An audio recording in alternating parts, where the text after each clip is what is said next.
Hi everyone, my name's Nicole. I guess I'm also STEM xstitch now. And welcome to my first Flosstube. I feel super weird doing this, but I'm also really excited to share some of my stitching with everyone because it's become a really big part of my life lately. So in case you wanted to get to know me a little bit better, I guess I'll start with some things about me. I'm currently a PhD student at the University of Washington in Seattle. I'm studying bioengineering, and my days are usually filled with research in my lab, sometimes teaching, outreach, other fun STEM activities, and a lot of stitching, honestly. It's a main pastime for my evenings as a way to unwind from the day. So STEM xstitch seemed like a good encapsulation of my life right now, at least. I grew up in California and just moved to Washington for my PhD. I did my undergrad at Cal Poly in San Luis Obispo, and boy do I miss the beaches sometimes, but I'm really excited about what I'm doing in graduate school, and I've met so many wonderful people here, so it was a welcome move, I think. Anyway, I thought for our first video, since it's the beginning of 2023, that I would do a WIP Parade. I personally don't like to keep too many WIPs going at the same time, so I only have 5, and I'll be showing all of those to you today. I have a lot of ideas for future videos. I've finished a lot of things in my stitching journey. I started cross-stitching seriously in the beginning of 2020, and since then I have stitched. Oh, actually, it wasn't in the beginning of 2020, it was in the summer of 2020-ish, spring/summer. Since then, I am also really a fan of spreadsheets, so I have stitched over 120,000 stitches, close to 125,000 now, and I have finished a lot of projects. Of course, I forgot to count before. Let's see if I can do math quickly. I have finished 44 projects. So I stitch a lot of small things and then a few big things, but because I commute by bus every day, I like to have a small project all the time that I can work on during my commute. It makes it go by a lot faster and kind of like gets me set up for the day, and also like helps me unwind after a day at work. But I like to keep a lot of my cross stitch finishes on my bookshelf behind me and other places around my room. I've also gifted quite a few of them. So in the future, I think it could be fun to do kind of like a finish parade, so that you can kind of get a sense of what my taste in stitching is. I'd love to share a lot more about my stitching with you. So anyway, let me know down below in the comments if there's anything in particular you're curious about that you'd like to hear more about my stitching, or if you have any questions. I'd be happy to answer them and just get to chat with you more about stitching. But let's go ahead and do a bit of a WIP Parade now. So currently my oldest project is, let's see, Elegant Lace by WorksbyABC. I keep a lot of my larger projects just in these like plastic little boxes that you can get fabric in at Michael's. So I keep those, and then I roll up my projects and store them in there. This one I am stitching on this really beautiful yellow fabric. It's called Sahara. It's a Zweigart linen, and I got it at Threadneedle Street, which is the LNS closest to Seattle. It's actually in Issaquah, so not too far of a drive away, but unfortunately I've only been able to get myself down there once. And here's where I am so far on this one. It's a really gorgeous pattern. I don't know if you can see, but There's some full stitches and some half stitches that kind of give that lacy effect, especially when you get it a little farther away. I think the effect is stronger. And the full stitches are actually with DMC Flosh. I had never heard about that before until I bought this pattern. And since I was at Thread Needle Street anyway, I figured I'd pick up a skein of the DMC Flosh. Some people say it's kind of like 2 strands of DMC or like maybe 1.5 strands of DMC, like the normal 6-stranded embroidery floss. I really like it because it's fun to stitch with a single strand and have like nice puffy stitches. And I think it gives like a little bit more puffiness than 2 strands of DMC would. And then the half stitches are just a single strand of the normal 6-stranded DMC cotton. You might be able to tell that I really like mustard yellow, so this was kind of like a no-brainer when I saw this fabric. It is 36 count linen. I really like stitching on 36 or 18 count, so I'm doing this one over 2.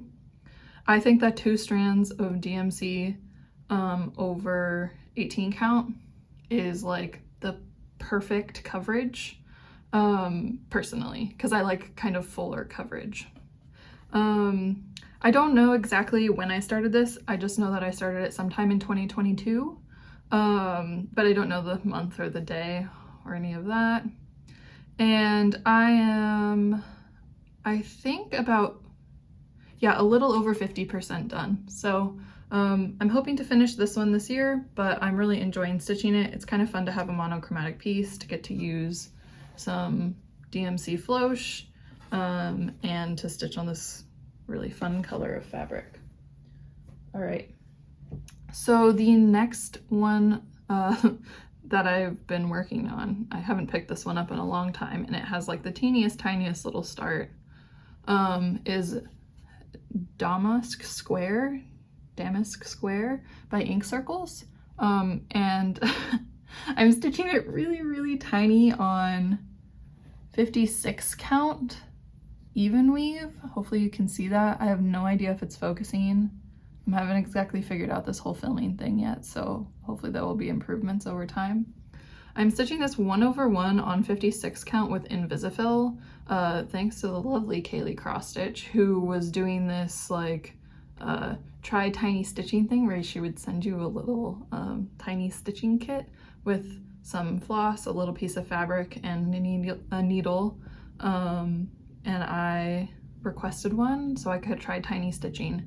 And I really wanted to love it, but to be honest, most of the time stitching on this small of fabric just hurts my eyes. It gives me a headache really quickly, even if I have really good lighting. I still want to try to finish this. There's a lot to go. I'm not exactly sure how much there is to go because unfortunately my pattern keeper is currently out of commission, which I will rant about a bit more in a minute. But yeah, this one will get picked up eventually. I don't know when. Probably not this winter because it's dark here almost all of the time, especially almost all of the time I get to actually stitch. So maybe in the summer. All right, so like I was saying, my pattern keeper is a disaster right now. Unfortunately, I was actually running pattern keeper on my laptop. I have a Mac, through an Android emulator called BlueStacks, and it was working super well. I loved it. And then I updated my Mac to the new Mac OS, and it just wouldn't open BlueStacks anymore. So I couldn't open the Android emulator, which meant I couldn't open pattern keeper.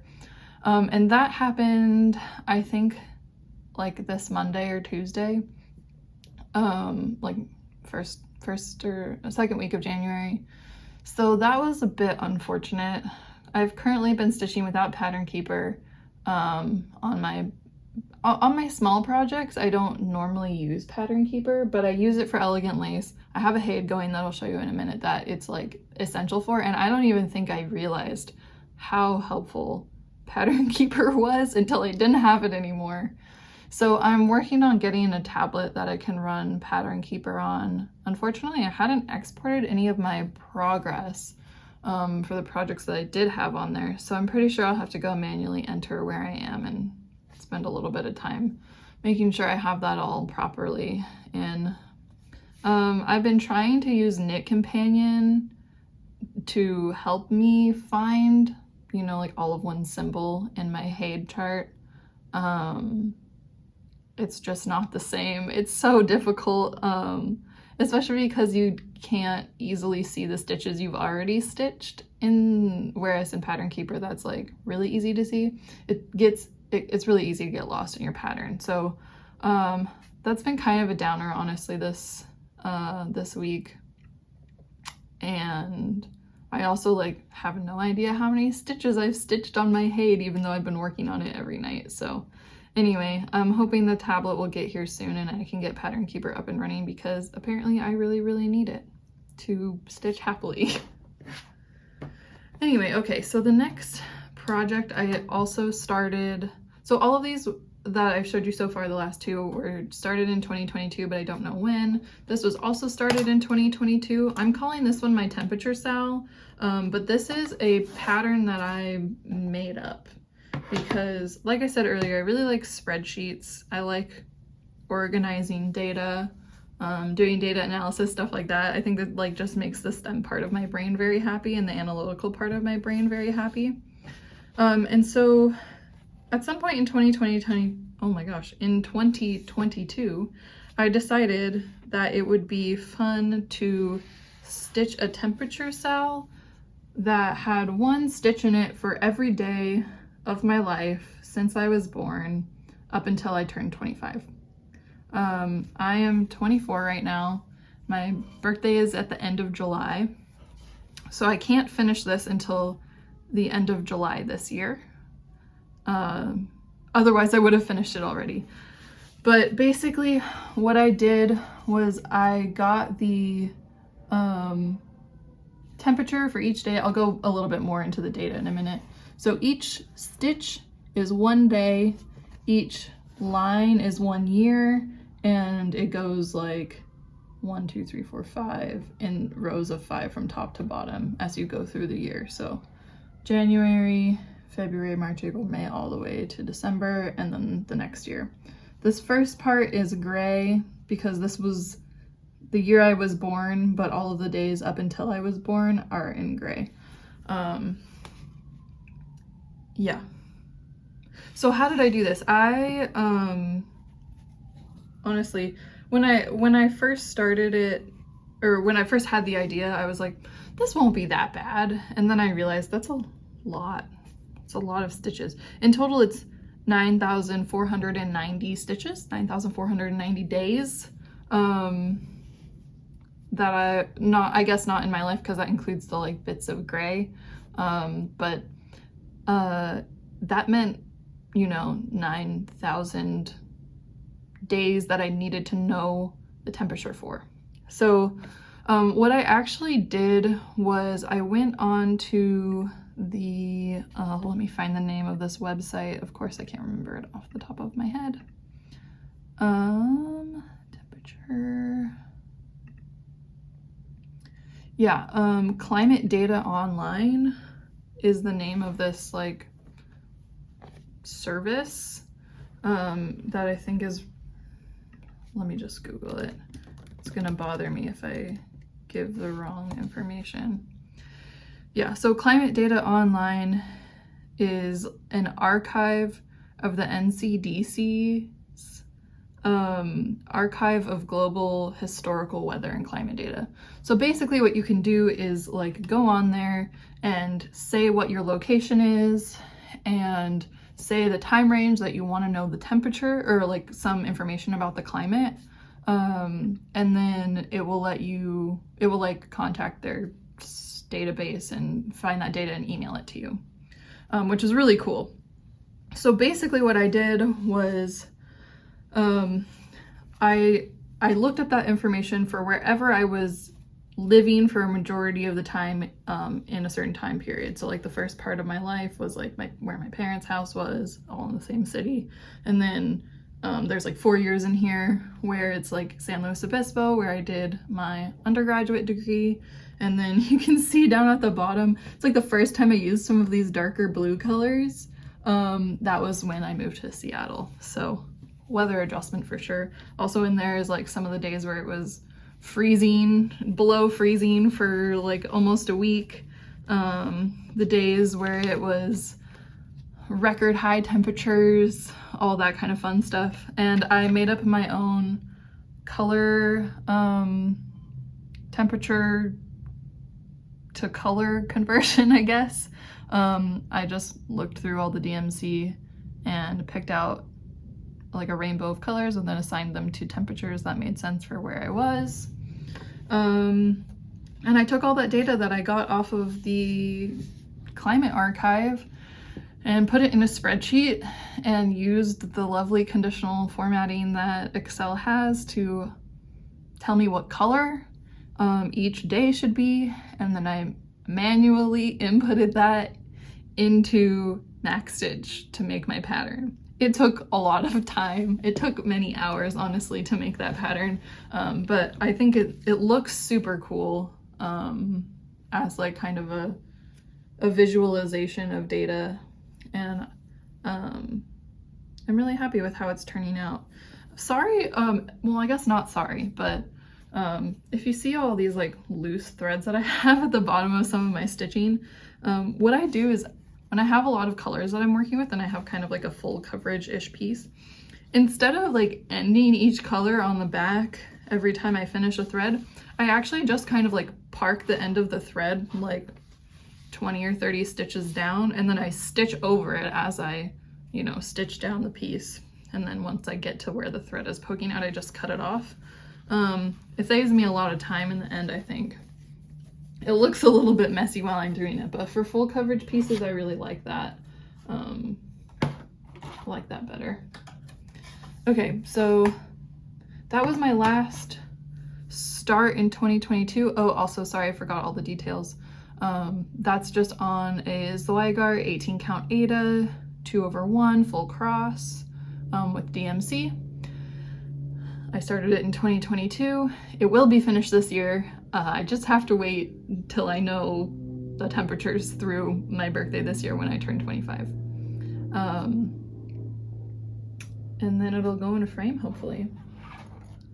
Alrighty, and then on to my 2023 starts. Like I said, I only have 5 WIPs, so hopefully this isn't like short or boring or anything. Oh, this one's still on my frame. So I'm just gonna show it like that. That's fine. This I started on January 2nd, 2023. So it's a new start, but it's also been the thing I have been like exclusively working on since I started it almost every night. Any night I'm at home stitching at least. And so I have it on this lap stand that I got off of Etsy. I can't remember the name of it right now, sorry.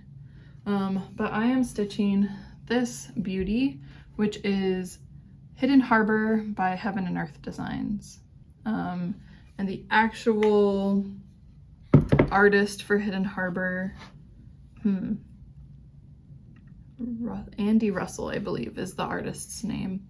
I'll try to put a picture here of what the full painting looks like. It's really, really gorgeous. It's also huge. And I'm super excited to stitch it.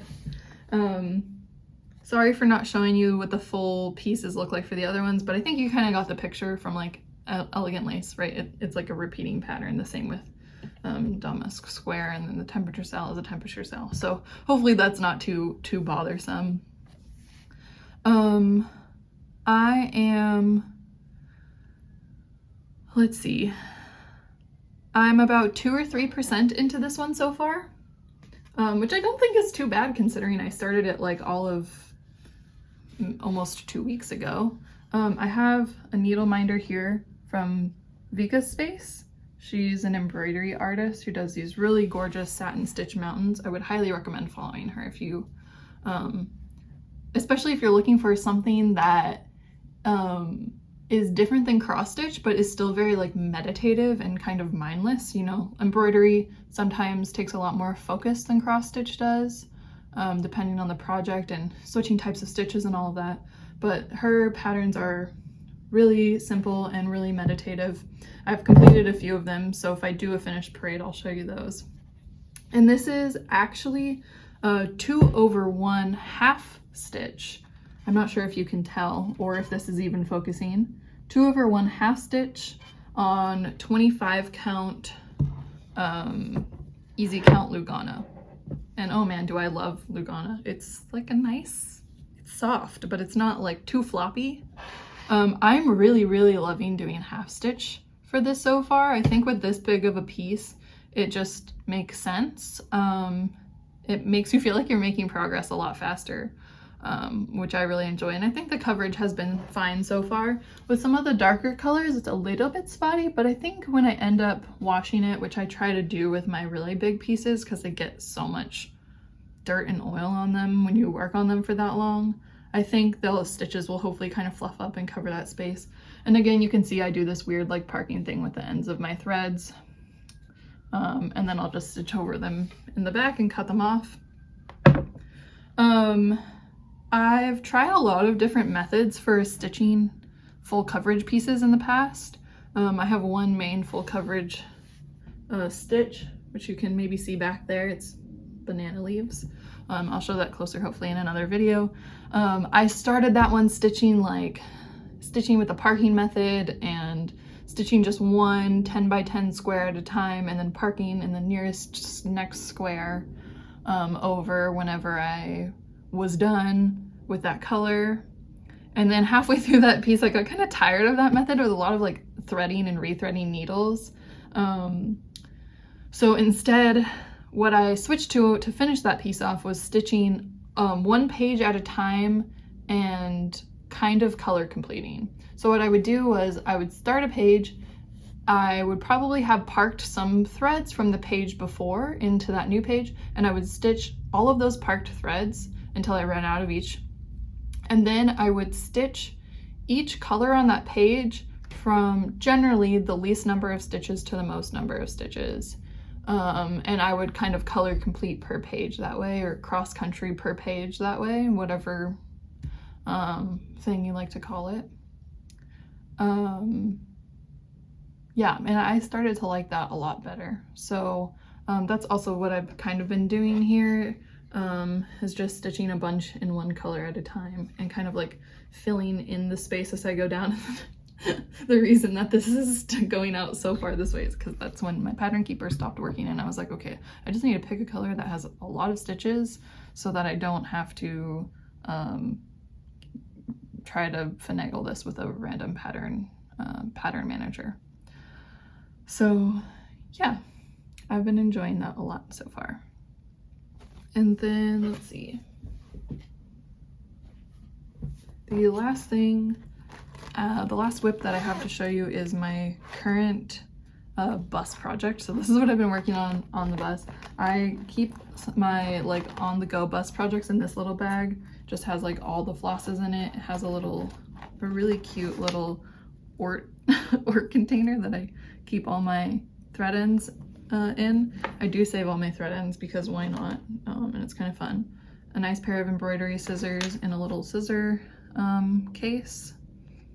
And then the project itself, which is a Lighthouse Day from Tiny Modernist. I can try to put a picture of that here. It's actually a set of 4 different lighthouses. I've done all 4 patterns before, but I decided to give the original one of this version, the Day Lighthouse, to my grandparents for Christmas, so I'm restitching it for myself now.